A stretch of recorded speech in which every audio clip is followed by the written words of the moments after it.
Fusing phone, এই ফোনটাকে ভালো বলবো না খারাপ বলবো এখনও সিদ্ধান্ত নিতে পারছি না। আসলে এই ফোনের প্রসেসরের কথা যদি বলেন, প্রসেসর সুপার ফাস্ট, আবার কিছু ক্ষেত্রে প্রসেসর সুপার স্লো। এই ফোনের ক্যামেরা যদি বলেন অসাধারণ ক্যামেরা, আবার কখনো বলতেই হবে এই ফোনের ক্যামেরা অতটাও ভালো নয়।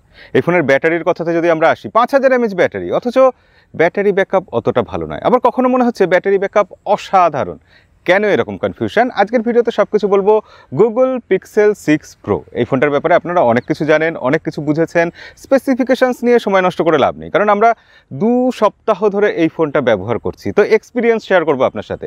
কেমন লাগলো এই ফোনটা আজকে সব বলবো। কারা কিনতে পারেন, কেনার কথা ভাবতে পারেন, ভবিষ্যতে কখনো এটার কথা চিন্তা করা যেতে পারে কিনা, সব জানতে পারবেন। ভিডিও দেখতে থাকুন, শুরু করে দিয়ে চলুন। প্রথমেই বলতে হয় এই ফোনটা ধরতে কেমন। হাতে নিয়ে লোফালুফি করবেন না অবশ্যই, কিন্তু তবুও ফোনটা ইন হ্যান্ড ফিলিং কেমন বলতেই হচ্ছে। এই ফোনটা হাতে নিয়ে প্রথমেই আপনার ভয় লাগবে যে এই বুঝি হাত থেকে পড়ে গেল, এত বেশি তেলতেলে ভাব, মানে অলিও